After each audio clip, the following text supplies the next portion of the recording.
Hello lovely and beautiful souls. Twin flames की दुनिया और ट्विन फ्लेम्स की बातें, यही तो चलता है हमारे सोल फैमिली में। आज मैं एक ऐसा टॉपिक आप सबसे डिस्कस करना चाहती हूँ जो हमारे बचपन से जुड़ा हुआ है।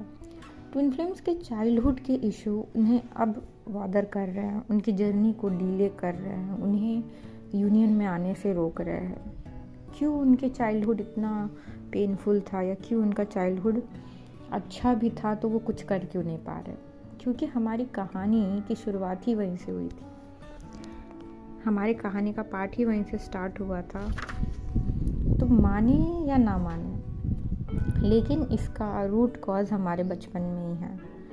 बचपन की वो यादों को याद किया कीजिए।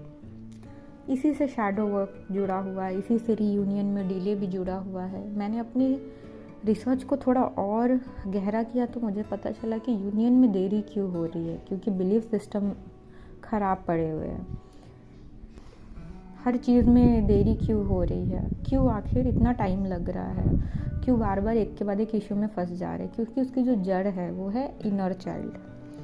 हर बच्चे की ना अपनी एक नीड होती है, और अगर वो उसे नहीं मिलता तो वो उसका शैडो साइड बन जाता है। हम अपनी बात कहने से अगर रोका जाए या हमें डांट दिया जाए तो हम ना फिर अपनी बात नहीं बताते, फीलिंग सप्रेस हो जाती है। और ये हर बच्चे के साथ कुछ ना कुछ होता है। पेरेंट कितना भी अच्छे से करे तो ऐसा लगता है कहीं ना कहीं कुछ ऐसा बच्चे सोच लेते हैं जिसके वजह से बड़े होने के बाद ट्विन फ्लेम्स के साथ स्पेशली, और सब लोगों के साथ उनकी पर्सनैलिटी में रिफ्लेक्ट करता है। 7 साल तक हमारा सारा सबकॉन्शियस प्रोग्राम हो चुका है। जब हम कुछ समझ भी नहीं पाते थे तब हमारा प्रोग्रामिंग हो गई। हमने जो देखा, सीखा, समझा, हमें लगा डांट दिया है तो बात नहीं करनी है, सप्रेस कर देना। और यही लाइफ टाइम चलता है, हम फीलिंग को सप्रेस कर देते हैं।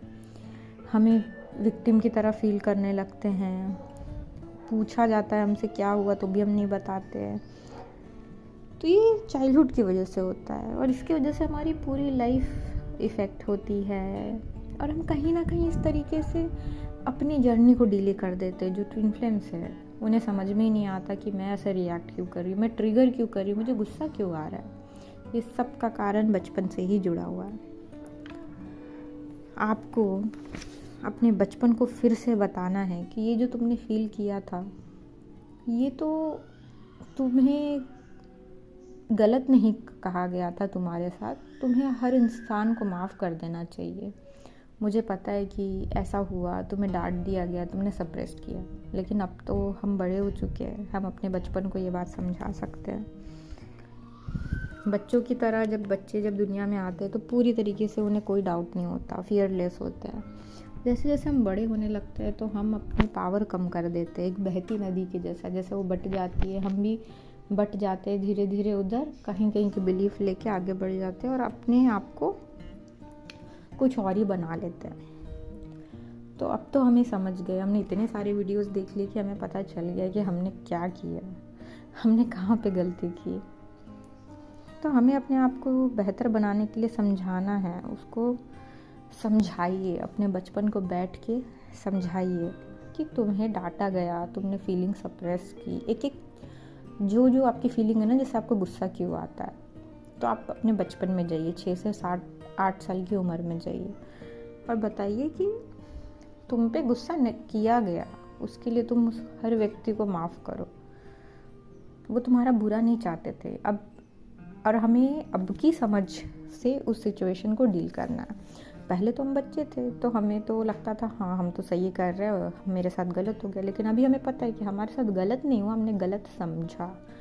तो अपने बचपन के हर एक इंसिडेंट को जाइए, अपने बचपन को देखिए और उसको, हर एक इंसान को फॉरगिव कीजिए, खुद के हर्टफुल सिचुएशन को फॉरगिव कीजिए और कहिए कि अब मैं सारी बिलीफ को धीरे धीरे बदलना चाहती हूँ। और ये बिलीफ आपका धीरे धीरे बदल जाएगा।